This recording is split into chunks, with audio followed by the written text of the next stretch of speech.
The two women counted the change into the boy's palm, and one of the coins was wrong. He did not know it yet. He was 14 years old, and his name was Jimmy Bozart. And on the evening of June 22, 1953, he was collecting subscription money for the Brooklyn Eagle. He climbed the stairs of an apartment building on Foster Avenue, took his coins from the two women in the doorway, and went back down to the street. Somewhere between the landing and the sidewalk, one nickel slipped from his fingers and struck the pavement, and it did something a nickel should never do. It broke cleanly in half. Inside the hollow shell of that 5-cent coin was a tiny square of microfilm. On the film were columns of numbers, neat rows of 5-digit groups, a message written in a code that no one in the United States could read. The boy had no idea what he was holding.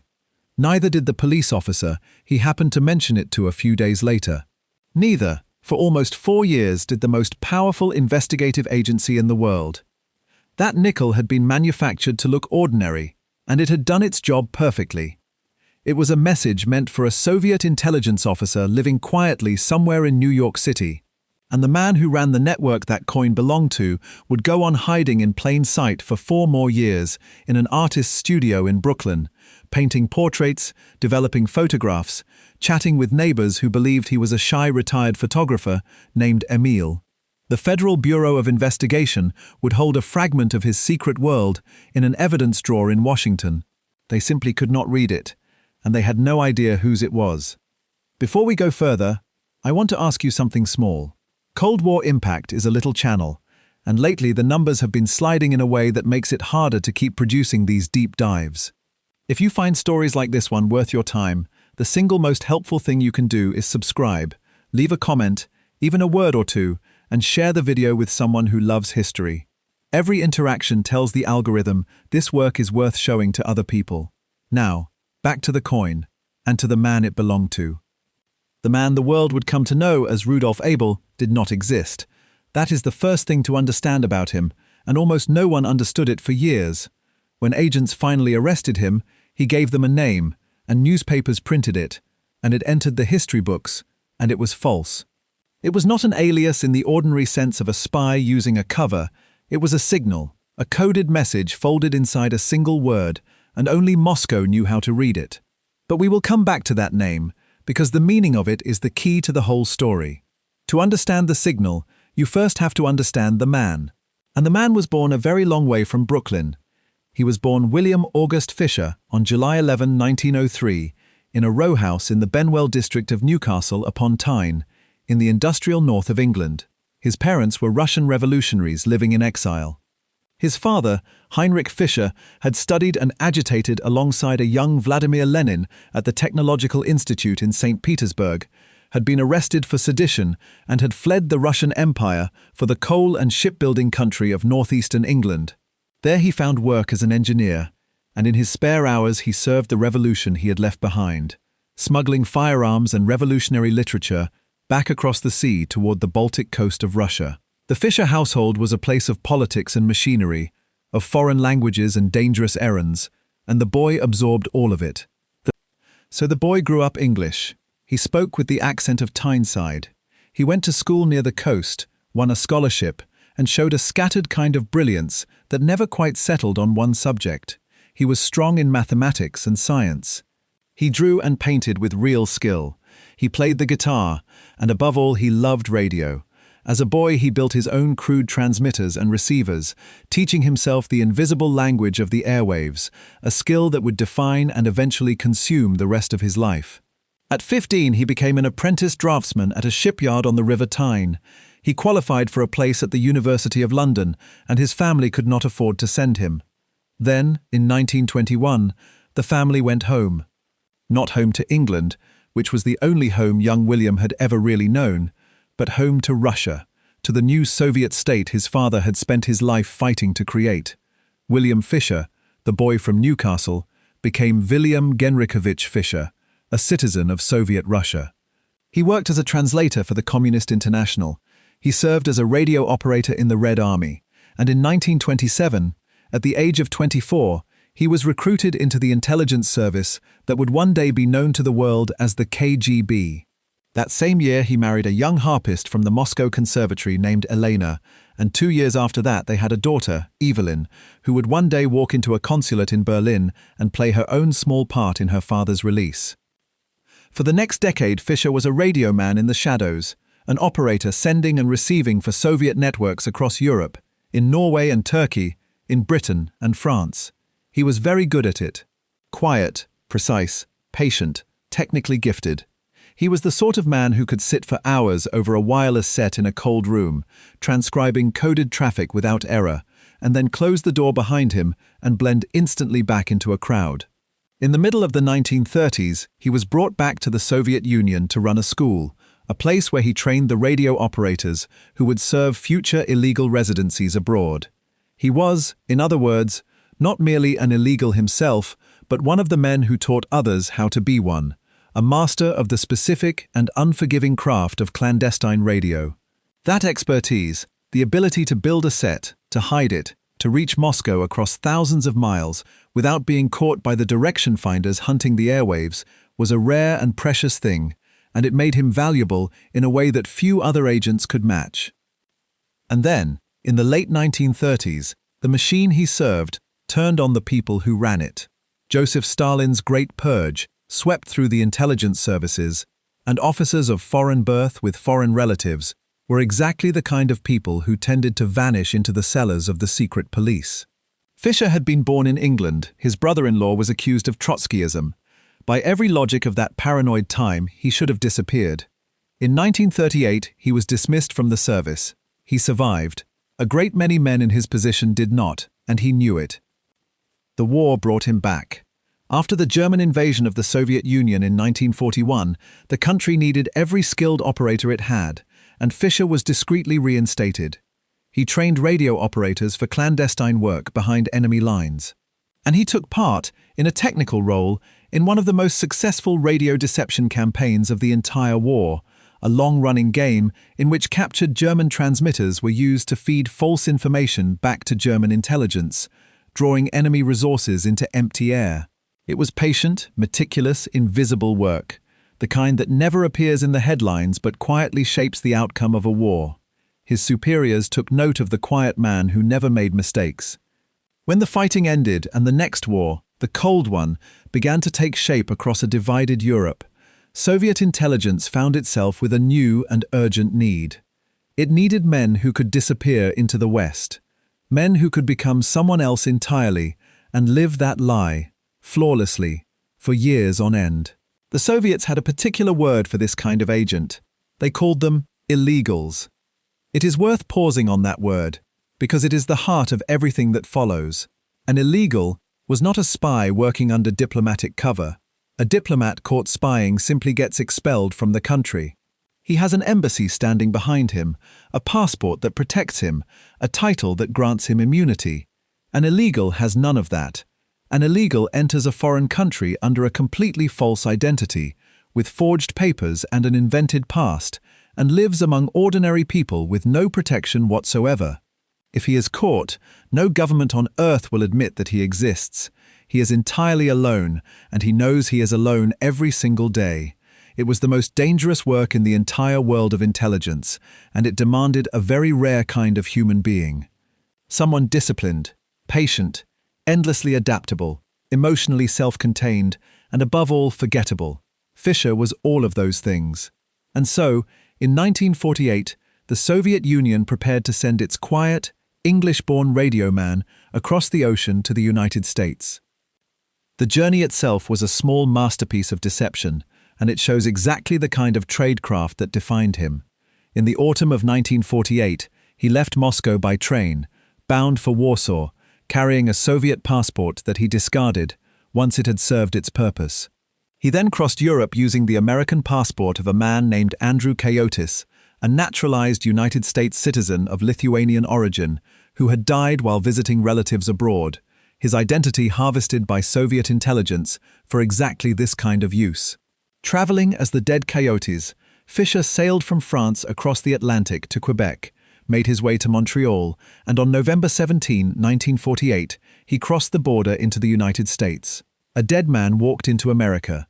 And inside that dead man's papers was a serving Soviet colonel with no protection, no backup, and a mission that would consume nearly the whole of the next decade.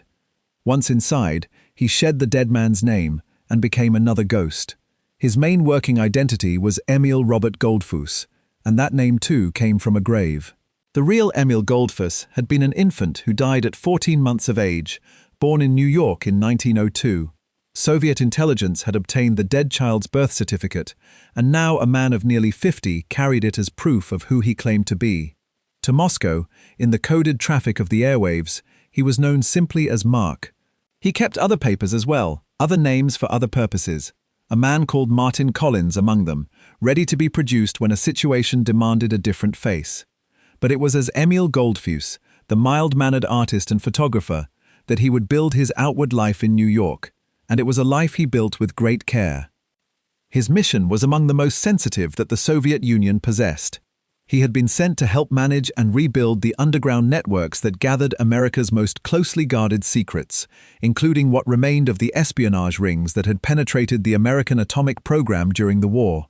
The people who had helped steal the secrets of the atomic bomb from inside the Manhattan Project were, some of them, still in the country and still reachable, and Moscow desperately wanted that pipeline protected, maintained, and revived.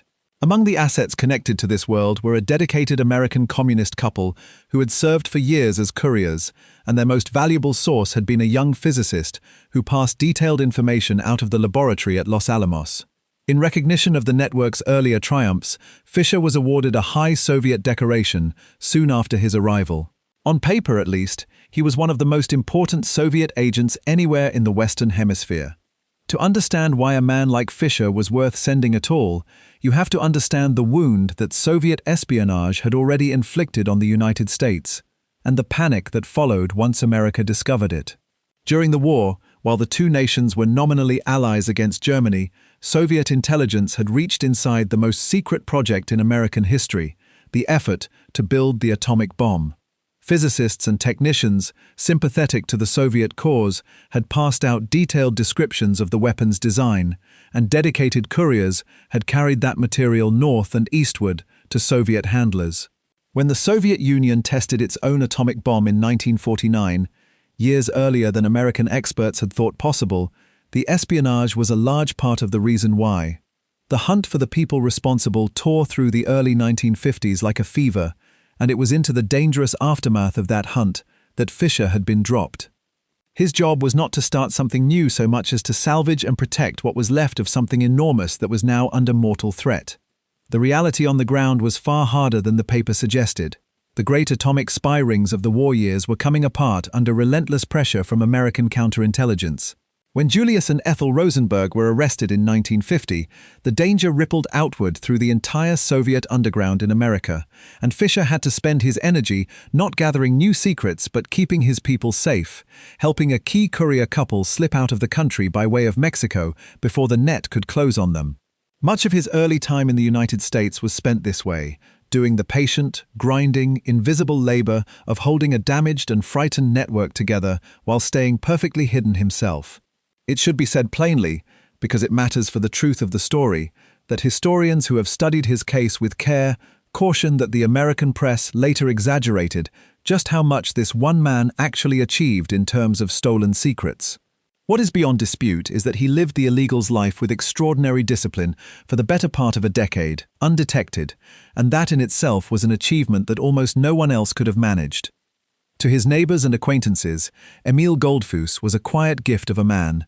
Sometime in the early 1950s, he rented a studio on the 5th floor of the Ovington Building, at 252 Fulton Street in Brooklyn Heights, and there he became Emil the artist in full. He painted and he was genuinely talented, and he fell in easily with a loose circle of younger New York painters who found him cultured, endlessly knowledgeable, and faintly mysterious. He would talk for hours about art, about the great Russian landscape painters he admired, about music and science and philosophy and history. He invented convenient pieces of his own past to satisfy the curious, telling one acquaintance that he had once been an accountant in Boston, telling another that he had worked as a lumberjack out in the Pacific Northwest. He never told a single one of them where he actually lived. He kept the compartments of his life sealed off from one another, so that no person who knew him ever saw more than one small piece of the whole. It was tradecraft, disguised as an artist's natural reticence, and it was flawless. Behind the paintings and the pleasant conversation stood the machinery of espionage, and it was genuinely remarkable. He communicated with Moscow by shortwave radio, the same skill he had taught himself as a boy tinkering in England, now serving the Soviet state from the far side of the world. He concealed messages on microfilm and in microdots, shrinking whole pages of typed text down to specks no larger than the period at the end of a sentence, small enough to hide beneath a postage stamp or in the fold of a magazine. He enciphered his messages using a fearsomely complex hand system, a pencil and paper cipher so strong that the finest American codebreakers could not break into it from the outside. And he hid all of this inside perfectly ordinary objects: hollow coins, hollow bolts, hollow pencils and hollow pens, hollow screws and hollow batteries. A shaving brush with a secret cavity built into the handle, a solid-looking block of wood that opened to reveal a codebook of hundreds of pages. Some of the containers were magnetized so that they could be pressed against the underside of a metal surface, a park bench, a railing, a fixture, and left there to be collected by another agent hours or days later. It is worth dwelling for a moment on that cipher, because it tells you everything about the kind of professional Fisher was. The hand system his network used has gone down in the history of code-breaking as one of the most complicated pencil and paper ciphers ever actually put into the field. It combined several different techniques layered one on top of another, a method for turning common letters into short number strings, a scrambling process seeded from a personal date and a memorized phrase, and then a further set of transpositions that shuffled the results twice over. The beauty of it, from Moscow's point of view, was that it required no machine at all. A single agent, alone in a rented room with nothing more than a pencil, a sheet of paper, and a few numbers held in his head, could produce a message that the enormous resources of American cryptanalysis could not break by attacking the message itself. That was why the numbers inside Jimmy Bozart's nickel sat unread for nearly 4 years. The Americans did not break that cipher through sheer brilliance. They only read it in the end because a living man walked in and handed them the key. He passed his material using dead drops, prearranged hiding places, scattered across the city where one agent could leave something for another without the two of them ever meeting face to face or even being seen in the same place. A hole in a cement staircase in Prospect Park, the base of a lamppost in a park at the upper end of Manhattan, a gap in an iron fence near a bridge over the Harlem River. He marked signals to his contacts using colored thumbtacks pressed into a wooden signpost near Central Park. One color to say that a message was waiting to be picked up, another color to warn that danger was near and that the meeting should not happen. He was, in the admiring words of the agents who would one day catalogue every last piece of his equipment, a walking museum of the spy's craft. For years it all worked without a single flaw. He was, for all practical purposes, invisible. And then Moscow, trying to help him, sent him an assistant, and the assistant destroyed everything. The help arrived in the form of a man named Reino Heihanen. He had been born in 1920, near what was then Leningrad, into a family of Finnish background, an honor student who had trained and worked as a teacher before he was swept up into the machinery of Soviet intelligence. He was trained for illegal work and given the identity of a real man named Eugene Mackey, an American who had been born in Idaho and taken to Europe as a small child, an identity carefully rebuilt around the real documents. Heihanen spent years constructing and inhabiting that false life in Finland before he was ready to cross the Atlantic. On October 21, 1952, he sailed into New York Harbor aboard the ocean liner Queen Mary. In the coded traffic of the network, he was known as Vic. He was meant to be Fisher's assistant, the vital second man, the one who would share the load of a demanding and lonely job. Instead, he turned out to be a slow-moving catastrophe. Heihanen could not hold himself together, and the pressures of the illegal's life pulled him apart. He drank, heavily and constantly. He was unstable, quarrelsome, self-pitying, and completely unreliable. He spent the network's operational money on alcohol and on women. He mishandled his radio work and his cipher work. He let dead drops sit for weeks without collecting them. He fought bitterly with the woman he lived with, drawing precisely the kind of loud, public attention that an illegal must never, ever draw, on at least one occasion bringing the local police right to his own front door over a violent domestic quarrel. In nearly every respect, he was the exact opposite of the disciplined, self-erasing man he had been sent to serve. And here is the detail that ties him back to the very beginning of this story. It was Heihanen who had been the intended recipient of that welcome message from Moscow, the one sealed inside a hollowed-out nickel. He had been so careless, so sloppy with the most basic elements of his tradecraft, that he spent the coin before he ever thought to open it. It slipped out of his pocket and into the ordinary currency of New York City, where it rattled from hand to hand through pockets and cash registers and change purses for months, until it fell at last into the hand of a 14-year-old paperboy and broke open on a Brooklyn sidewalk.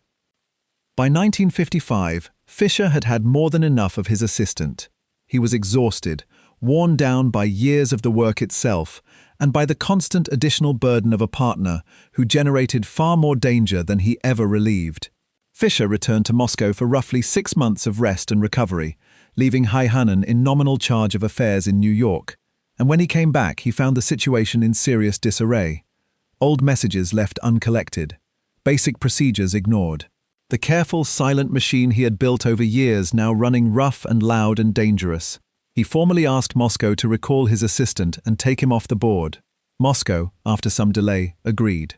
In the spring of 1957, Reino Heihanen was ordered to return home to the Soviet Union, and Heihanen, who understood perfectly well what tended to happen to failed and disgraced illegals once they were summoned back to Moscow, decided in his fear that he would rather do almost anything else in the world. He was handed money and sent off on the slow, indirect route home through Europe, a route designed to shake off any surveillance. He got as far as Paris, and there he stopped. In early May of 1957, Reino Heihanen walked into the United States Embassy in Paris, reportedly the worse for drink, and told a startled American official that he was an officer of Soviet intelligence, that he had spent the last several years operating secretly inside the United States, and that he now needed American help to save his own life. To prove that he was telling the truth, he produced a hollowed-out Finnish coin, one of the little concealment devices of his trade. It was the single most damaging defection that the Soviet illegal program had yet suffered anywhere in the world. And the strange, almost comic heart of it was that the man defecting did not even know his own superior's real name. He knew him only as Mark, but he knew a great deal else. He knew the tradecraft. He knew the locations of the dead drops. He knew the signal sites and the recognition signals. He knew the workings of the cipher, and, most dangerous of all, he could point. The Americans flew him back across the Atlantic and handed him over to the Federal Bureau of Investigation, and Reino Heihanen began to talk, and he did not stop. He led agents to the dead drop sites scattered around the city, and at one of them, in Prospect Park, a hollow bolt was recovered from a set of cement steps, though by the time they reached it, a repair crew had already sealed the little container into fresh concrete. He produced from his own home in the suburbs another hollowed-out Finnish coin, one almost identical in its construction to the strange nickel that had baffled the Bureau's finest minds for nearly 4 years. And he handed over the key to the cipher itself. With that key in hand, the codebreakers were finally able to open the message hidden inside Jimmy Bozart's broken nickel. After all of that time, all of that frustration and effort, the message turned out to be a routine welcome, congratulating a newly arrived agent on his safe journey and discussing arrangements for money. It held nothing of any real intelligence value at all, but then, the coin itself had never been the prize. The coin had only ever been a single loose thread. And now at last, the Bureau had a defector who could tell them exactly where that thread led. Heihanen told them all about Mark. He described a man of about 50 years of age, perhaps a little older, thin and graying, an accomplished photographer, a full colonel of Soviet intelligence who had entered the country through Canada some years before. He recalled being taken, on one occasion, to a photographic storage room somewhere near a particular corner in Brooklyn Heights, close to Fulton Street. It was not a great deal to go on, but it was enough for the Bureau to begin pulling on the thread in deadly earnest, and the thread led them, step by patient step, to a fifth-floor artist's studio and to a mild, cultured painter who called himself Emil Goldfuss. The surveillance began, careful and quiet. In June of 1957, agents followed a man from that Brooklyn studio across the river to a hotel in Manhattan, the Hotel Latham on East 28th Street, where he had taken a room under yet another name, Martin Collins. They photographed him with a hidden camera, and they brought the photograph to Heihanen. He looked at the image and said, "You have found him, that is Mark." Now the Bureau faced a genuine legal problem. They had a Soviet colonel positively identified by a defector, but their courtroom case for espionage was actually rather thin, resting heavily on the word of a single deeply unstable and unsavory witness. So they reached instead for a different tool, one that did not require them to prove espionage at all. They reached for immigration law. Early in the morning of June 21, 1957, agents went to room 839 of the Hotel Latham. When the man inside opened the door, they addressed him directly as Colonel, told him plainly that they knew about his intelligence work, and offered him a chance to cooperate with the United States. He gave them nothing useful. He understood, instantly and completely, what must have happened. Only one man in the world could have betrayed him in this way, and it was the very man he himself had recently asked Moscow to remove. When he refused to turn, immigration officers formally placed him under arrest on the administrative charge that he was an alien residing illegally within the country, which allowed them to search the room without a warrant. They then flew him far away to an immigration detention facility in Texas near the town of McAllen, and there they held and questioned him for about 3 weeks. The interrogation was not brutal. The agents who spent those weeks with him in the Texas heat came away describing an oddly likable man, courteous, intelligent, and entirely unbreakable, a prisoner who would sit calmly in a sweltering tent and not even trouble to wave the flies away from his face. They offered him his freedom, they offered him money and a comfortable job working for American intelligence against the country that had, in a sense, abandoned him to his fate. They dangled the ordinary American life he might have, if only he would turn. He refused all of it, coldly and completely, and the refusal seemed to come from somewhere deep in his character, rather than from fear. "They must think," he remarked, "that all of us are rats who can be bought." It was in that Texas detention center that he finally gave them a name.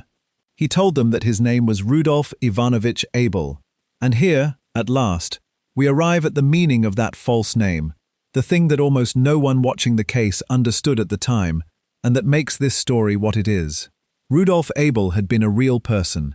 He had been a genuine friend and close colleague of Fischer's, another radio man in the service, the two of them so nearly inseparable during their working years that other officers used to joke, whenever they saw the pair together, that the Abels had arrived.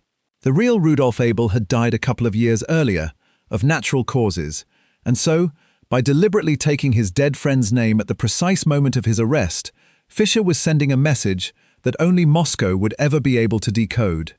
He was telling his masters two separate things in a single word. He was telling them that he had been captured, and he was telling them, just as importantly, that he had not defected, that he had not broken, that whatever name might now appear in the American newspapers, the man sitting in that cell was still their loyal officer, keeping faith with the service. A dead man's name, offered up as living proof of loyalty. It was the very last piece of tradecraft he had left to him, and he executed it perfectly. The equipment the agents found only confirmed everything the defector had told them.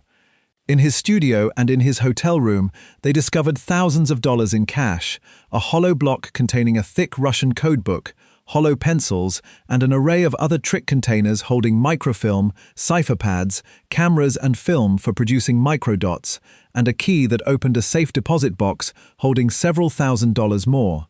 There were photographs and coded recognition phrases, the small machinery by which one stranger could identify another as a fellow agent.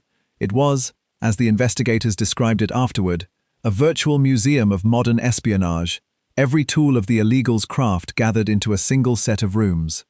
The mild artist named Emil, the man who spoke so warmly and knowledgeably about the Russian painters and played the guitar for his friends and never once told anyone where he laid his head at night, was in fact one of the most senior Soviet intelligence officers ever captured on American soil. Now the United States had to put him on trial, and even finding a lawyer willing to defend the man proved to be no simple matter. This was the height of the Cold War, a time of deep public fear, and defending an accused Soviet master spy in open court was not a task that most respectable attorneys had any wish to take on. The Brooklyn Bar Association selected for the job a man named James Britt Donovan. Donovan was an insurance lawyer by trade, but he was a great deal more than that beneath the surface. During the war, he had served as general counsel of the Office of Strategic Services, the American intelligence organization that was the direct forerunner of the CIA, and after the war, he had served on the American legal team at the Nuremberg trials of the Nazi leadership. He believed, deeply and quite unfashionably for his moment, that even a man accused of being an enemy spy deserved a genuine and vigorous legal defense, because that principle was the very thing the American system was supposed to stand for. He took the case. For taking it, he and his family received hate mail and threatening telephone calls from strangers who thought a patriot should have refused. He requested only a modest fee for the enormous labor, and then he gave every last cent of it away, dividing it among 3 universities. The trial took place in the federal courthouse in Brooklyn in the autumn of 1957. The government charged Fisher, prosecuting him under the borrowed name of Abel, with 3 separate conspiracies. Conspiracy to transmit American defense and atomic secrets to the Soviet Union. Conspiracy to gather that defense information in the first place, and conspiracy to act within the United States as an agent of a foreign government without registering himself as one. The star witness for the prosecution was Reino Heihanen, the same weak and frightened man whose betrayal had brought the whole edifice crashing down. On October 25, 1957, after deliberating for only a few hours, the jury returned and found the defendant guilty on all 3 counts. Then came the sentencing, and with it the single most remarkable moment of the entire case, a moment that would reach forward and shape events years into the future. The most serious of the 3 charges carried with it the possibility of a death sentence, and James Donovan rose before the judge and made an argument that had nothing whatsoever to do with mercy or sympathy, and everything to do with cold, forward-looking calculation. He urged the court not to send his client to the electric chair, and his reasoning ran like this. It was entirely possible, he told the judge, that at some point in the foreseeable future, an American of equivalent rank and value would himself be captured by the Soviet Union or by one of its allies. If and when that day came, an exchange of prisoners conducted through diplomatic channels might very well serve the true national interest of the United States. A living Soviet colonel might one day be worth the life of a captured American. A dead Soviet colonel would be worth precisely nothing to anyone. The judge listened, and the judge was persuaded. On November 15, 1957, he sentenced the man he knew as Rudolph Abel to 30 years in prison rather than to death. Fisher was sent to the federal penitentiary in Atlanta, and there, with the same steady patience he had shown in everything else, he settled into the long, strange life of a prisoner facing decades behind bars. He painted. He learned the craft of silkscreen printing. He played chess against anyone who would sit down with him. He worked out long tables of logarithms by hand, simply to keep his considerable mathematical mind sharp and occupied. He was, by every account, a model prisoner, quiet and courteous, and giving no trouble, exactly as he had been a model spy. Donovan, meanwhile, refused to let the legal fight end, and carried the case all the way up to the Supreme Court of the United States, arguing that the immigration arrest had been used as a mere pretext to allow the government to search his client without ever obtaining a proper warrant. In 1960, the court ruled against them, but only by the narrowest possible margin, 5 votes to 4, and the conviction was allowed to stand. One of the dissenting justices warned, in words that outlived the case, that the protections of the Constitution are made real for everyone only when they are upheld even for the worst of men. And so it seemed for a time that the story was simply over. A Soviet colonel would grow old and die in an American prison cell, forgotten. And then, on the 1st of May 1960, an American airplane fell out of the sky over the heart of the Soviet Union, and James Donovan's cold calculation began, improbably, to come true.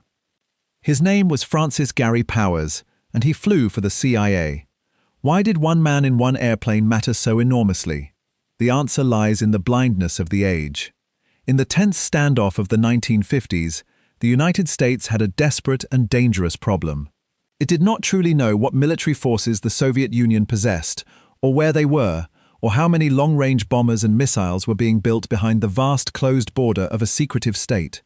Fear of a surprise attack drove American planners half mad. The U-2 spy plane was the answer to that fear, an aircraft that could soar at the outer edge of the atmosphere, far above the reach of any known fighter or missile, and photograph the secret installations of the Soviet interior in astonishing detail. For several years, its overflights had given American leaders their only clear window into what the enemy was actually doing. The Soviets knew the flights were happening and could do nothing to stop them, a humiliation that gnawed at Moscow. On that clear May morning, Powers took off from a base in Pakistan at the controls of one of these remarkable machines, and he set his course north across the breadth of the Soviet Union toward a landing field far away in Norway, photographing military and missile installations spread out on the ground far below him. Deep inside Soviet territory, near the industrial city of Sverdlovsk, a Soviet surface-to-air missile finally climbed up out of that supposedly untouchable altitude and knocked his aircraft down out of the sky. Powers survived the destruction of his plane. He bailed out, came down by parachute, and was captured on the ground almost immediately, and suddenly the United States had a problem that it could not simply talk its way out of. At first, the American government tried to do exactly that.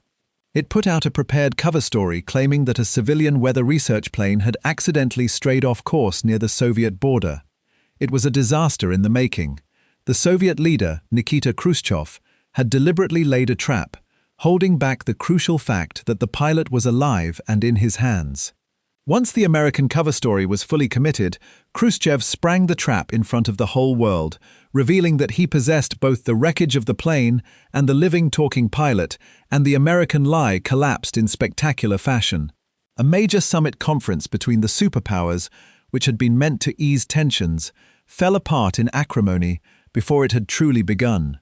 Powers was put on trial in Moscow, convicted of espionage in August of 1960, and sentenced to 10 years, 3 of them to be served in prison, and the remaining 7 at hard labor. He was locked away in Vladimir prison, east of Moscow, and now, at last, there was an American of genuine value sitting in a Soviet cell, exactly, almost eerily, as Donovan had predicted to that judge 3 full years earlier. The quiet negotiations began, threading their way through back channels and unofficial intermediaries, an East German lawyer operating on one side, Soviet officials working on the other, and in the middle of it all, once again, James Donovan. It was a delicate and deniable business by design. Neither superpower wished to be seen openly bargaining with the other, so the whole affair was conducted in shadows, through lawyers and letters and careful private meetings, with governments able to disown any of it at a moment's notice. Powers' own father had even written directly to the imprisoned Abel, raising the idea of a trade, and the strands of the idea slowly braided together into something real. Donovan agreed to travel to Berlin himself to try to bring the delicate deal home. This was no small thing to ask of a private lawyer. He would be going, essentially alone and without official protection, into the divided and dangerous heart of the Cold War, into East Berlin, to sit across a table from the intelligence services of a hostile power. He told the people around him only that he was going away on an insurance matter. In early February of 1962, he arrived in a bitterly cold East Berlin, and at the Soviet consulate there, he was met by a woman in her 30s who introduced herself to him as Evelyn, the daughter of the very prisoner he had defended years before in Brooklyn. The negotiations were tense and intricate, played out across a divided and dangerous city in the depth of a German winter, with the possibility of collapse at every turn. At one point, the deal nearly fractured entirely over whether the Soviets would give up the student prior, along with the pilot, and Donovan had to hold his nerve and insist. But in the end, they held together. A deal was reached, the Soviet colonel in exchange for the American pilot, and to broaden the arrangement, the Soviets and their East German allies agreed to release, at the same time, an American graduate student named Frederick Pryor, who had been arrested and detained in East Berlin, handing him across at a separate crossing point in the city, while the main exchange took place. The exchange itself was set for the early morning of February 10, 1962, and the place chosen for it would go on to become one of the single most enduring images of the entire Cold War. It was a bridge, the Glienicke Bridge, which carried a road across the water between West Berlin and the East German town of Potsdam. It had been chosen for a reason both simple and stark.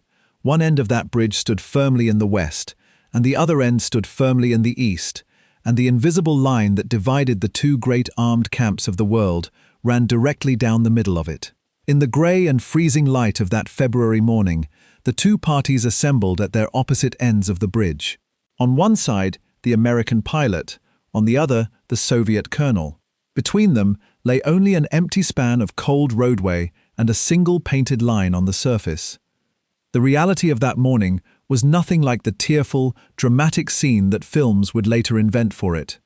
It was quiet, careful, and almost entirely businesslike. The two sides waited, tense and watchful, for confirmation to arrive that the young American student had been safely released at the other crossing point, clear across the city, because neither side would move until that word came. The minutes stretched out in the cold. At last the confirmation arrived.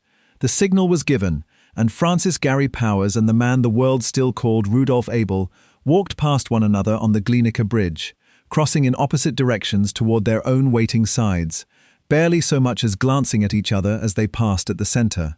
Just before 9 in the morning, Berlin time, it was finished. The colonel was going home to the east. The pilot was going home to the west. Powers had been a prisoner of the Soviet Union for 1 year, 9 months and 10 days. Fischer had served a little over 4 years of his 30-year sentence.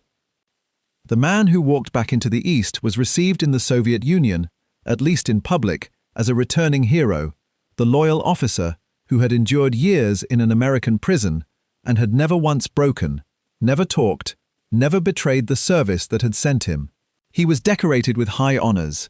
He lectured to and helped train the next generation of illegals coming up behind him.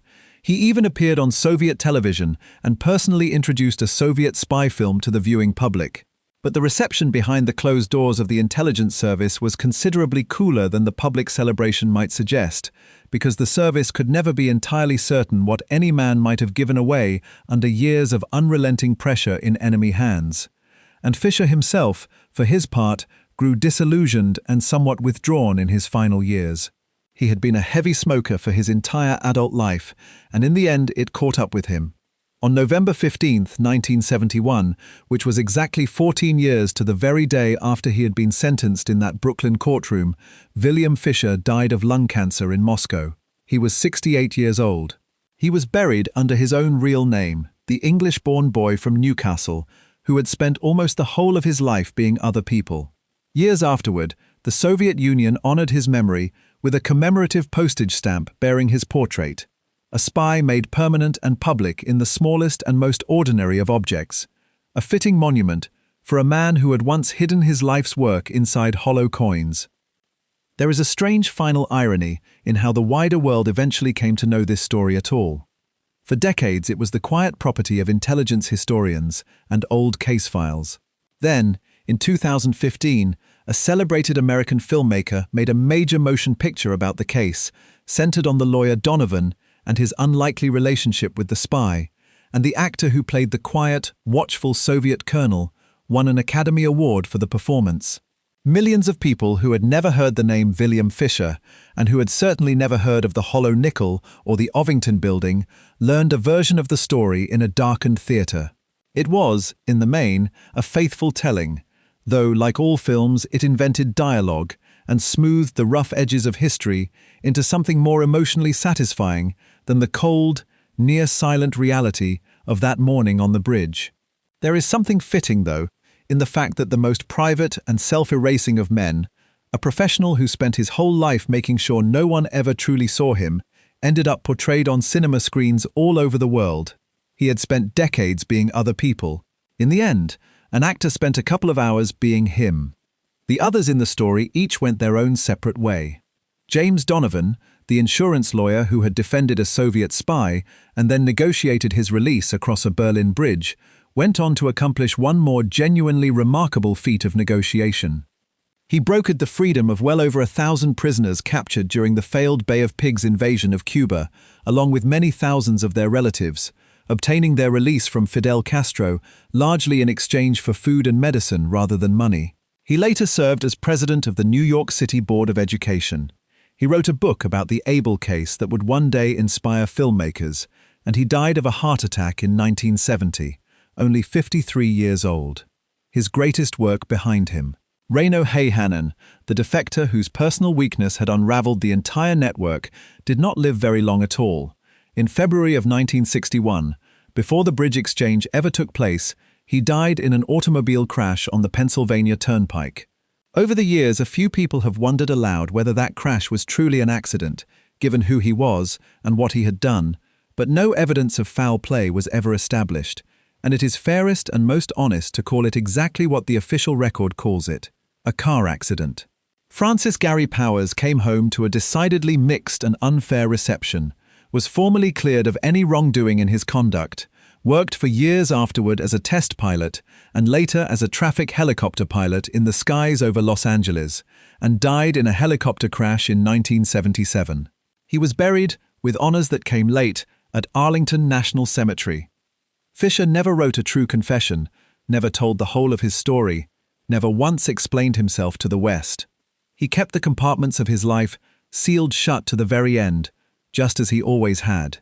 And out of what appears to be genuine gratitude to the lawyer who had saved his life with a single far-sighted argument in a courtroom, he arranged, some months after the exchange on the bridge, to send James Donovan a quiet and thoughtful gift: 2 rare antique law books, centuries-old volumes of European legal scholarship, a strangely fitting present passed from one careful, cultured and private man to another. Those books rest today in a university library in Washington, a small and civilized token exchanged between 2 men who had stood on opposite sides of the deepest and most dangerous divide of their entire century, and who had somehow, in their own strange and formal way, come to respect one another across it. It would be a great comfort to think of all of this as history, safely sealed and finished, a curious tale from a vanished world of hollow nickels and shortwave sets, and men in hats on frozen bridges. It is not finished. The specific kind of agent that William Fisher was, the deep-cover illegal who lives for years under a completely false name among ordinary, unsuspecting people, never went away. The Soviet Union itself fell, but this particular practice outlived it entirely. In the summer of 2010, the Federal Bureau of Investigation arrested 10 Russian illegals who had been living quietly for years in comfortable American suburbs, people with wholly invented identities, ordinary jobs and mortgages, and children, some of those children not even aware of what their own parents truly were. They had married, worked, and raised families in America while secretly reporting back to Moscow, in almost exactly the way that Fisher had painted his portraits and discussed his beloved Russian painters, while secretly running a spy network out of a Brooklyn studio half a century before. Within days of their arrest, those 10 were flown to Vienna and exchanged for prisoners held inside Russia, a spy swap carried out more than 50 years after the one on the Glienicke Bridge, and built upon the very same cold logic that Donovan had first laid out for a judge back in 1957. And it did not stop even there. In the summer of 2024, the largest East-West prisoner exchange since the days of the Cold War itself was carried out, with 24 people moved across international borders in a single vast and carefully choreographed operation. Among those whom the West sent back to Russia in that exchange were a husband and wife who had spent long years posing as ordinary expatriates from Argentina in a placid European capital, running a small business and an online art gallery as their cover, their 2 young children raised speaking Spanish and reportedly told the truth about who their parents really were only during the flight to Moscow, where they were greeted in person, on the tarmac, by the Russian president himself. Deep cover illegals. A whole family living a complete and invented life for years on end, handed back across a border in exchange for imprisoned journalists and dissidents. The tools of the trade have certainly changed. The hollow coins are gone. The shortwave sets are gone. The microdots have long since given way to encryption and the hidden channels of the internet. But the fundamental idea underneath it all, to plant a loyal officer under a false identity, to let that officer live a patient and ordinary life for years, and then to use that officer, or to trade that officer away, when the right moment finally arrives, is precisely the same idea that first placed a quiet Soviet colonel in a Brooklyn artist's studio in the last months of 1948. The faces are new, the passports are new, the logic has not aged a single day. A 14-year-old boy dropped a nickel on a Brooklyn sidewalk in 1953, and it broke open and spilled out a secret that no one on earth could read for 4 long years. In the end, it took a frightened, drunken defector, a borrowed dead man's name, a far-sighted insurance lawyer, and an American airplane falling out of the Soviet sky to finish the story that the small coin had begun. William Fisher spent 9 years in America as a man who did not exist, and when he was finally cornered and caught, the greatest trick he still had left to play was to hand his captors a false name and turn even that into a coded message of loyalty aimed straight back at Moscow. He kept faith to the end with a country he had barely lived in as a child, a man born in England, buried in Russia, and remembered by the whole world under a name that was never once his own. The man called Rudolph Abel was a fiction from the very first day of the case to the very last, and the quiet, patient, and profoundly dangerous craft that created him has never, for a single year from that day to this one, gone out of use.